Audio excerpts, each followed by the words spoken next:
Alright, so today we're going to be making a Chinese stuffed pancake slash flatbread recipe. And what makes this recipe so good for quarantine slash lockdown is because it requires very simple ingredients. What's really nice about traditional Chinese home cooking is that they're very frugal as well as simple ingredients. Now, simple ingredients is great because you're not buying a bunch of shit. You know, you're just going to use those ingredients for one recipe and you're going to probably waste the rest of it. So, simple, frugal ingredients is fantastic, as well as this flatbread recipe does not require yeast because... I wouldn't, no, don't get into that. Don't get into that. Oh, I'm going to get started. I think it's a bad idea, man. No, don't do it. No, I'm starting it. I'm serious, man. Don't do it. I'm starting it. Okay, look. Some of you guys bought all of the yeast when all the shit went down. Okay? You guys know who you are. I'm not going to drop any names, but you know who you are. You guys bought like all of the yeast. Like all of it. You guys got like bulk supplies of yeast. Who needs bulk supplies of yeast? You know you only bake bread once every 10 years and now you're stuck with a 5-year supply of it. I hope you know there is an expiration date for yeast, so I guess good luck? Whew. Okay, now that the rant is over. What makes this recipe so cool is that you can stuff whatever you want in it. You know, it can be a savory recipe, it can be a sweet recipe. What I have listed below is just a basic guideline. It's extremely flexible. What I'm using is just leftover kebabs that I made last night. So whatever leftovers you have, whatever extra ingredients that you have laying around, chop it all up, stick it in stuff it in a flatbread. It's extremely flexible. This helps you, clear up your fridge, eliminate food waste, so it's just a great, end of the week recipe when you have a bunch of stuff left over and you don't know what to do with it. Stick it in this flatbread, skillet it up, and you're done. Like, it makes for a really easy meal. Let's get started. So the first thing you want to do is start off with 300 grams of all-purpose flour. This is also the part where you're supposed to add in salt, and green onions and things like that. So don't forget that part. Now add in 150 to 200 milliliters of water. The reason the range is kind of big is because depending on the elevation and the environment that you're in and the flour type, you're going to need to adjust the water volume to get a smooth dough like you see in the video. Now you want to mix the dough in right here.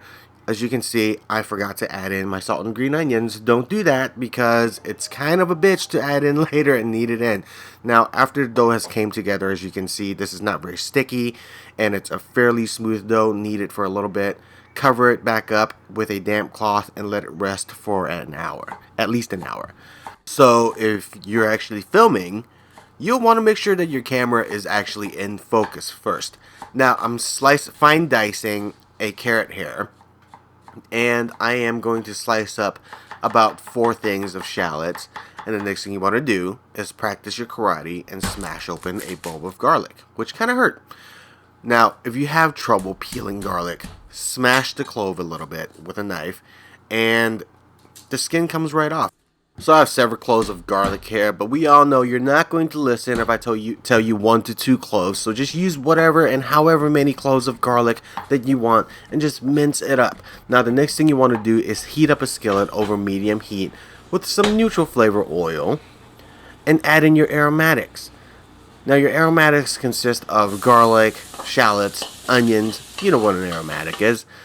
The reason I'm sweating it a little bit is because it just brings the flavor out. And the next thing you want to do is add in your protein. Now, before you add in your protein, okay, if you have just raw minced meat, you can actually add that directly to the dough. Just roll it up, spread it thin in the dough, and roll it up. But if you have pre-cooked meat like I do, I just finely dice it and just add it into the skillet just so the flavor is very even in it.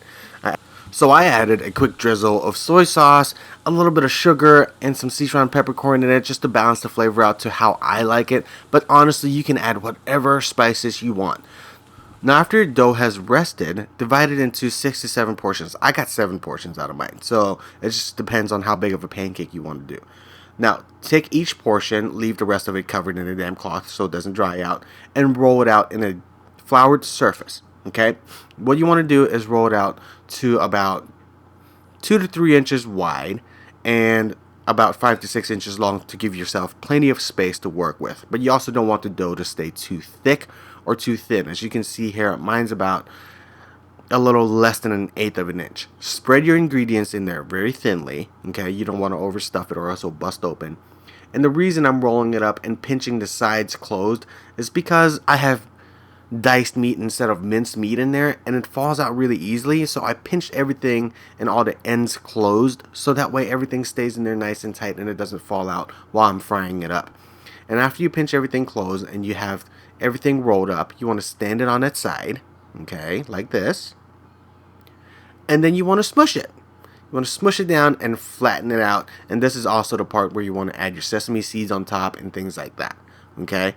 Now, next thing you want to do is heat up about 1/2 cup to a cup of oil in a skillet to about 300 degrees. And you want to fry it on each side until they're golden brown, about 3 to 4 minutes per side. Now, sometimes they don't fry all the way through, so the dough is still kind of a little raw on the inside. And if that's the case, just stick it in the oven at 350 degrees for like an extra 10 minutes and it'll cook everything through. So not a big deal there.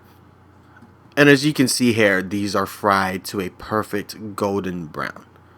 Okay, bullshit. No, they're not fried to a perfect golden brown. As you can see, there are some dark spots in there. It doesn't have to be perfect. Just make sure you don't burn them. Now, this is the moment of truth where we cut it open and you can, just the ASMR of cutting it open is so satisfying. This is the part where you can add in, your extra green onions for topping, and you can also dip it in some whatever sauce you want. I decided to eat it plain because it's already super flavorful on the inside, but you can dip it in whatever sauce you want. Alright guys, so that concludes the recipe for our stuffed Chinese pancake / flatbread for frat bread. Frat bread. Fried rice. Okay, I have confirmed that I am Chinese by the way I talk. Now, so that concludes our recipe. I hope you guys like it. If you guys do like it, if you can hit that like button, hit that subscribe button, it'll mean the world to me. It can help me support all of this craziness, and I will see you guys next week.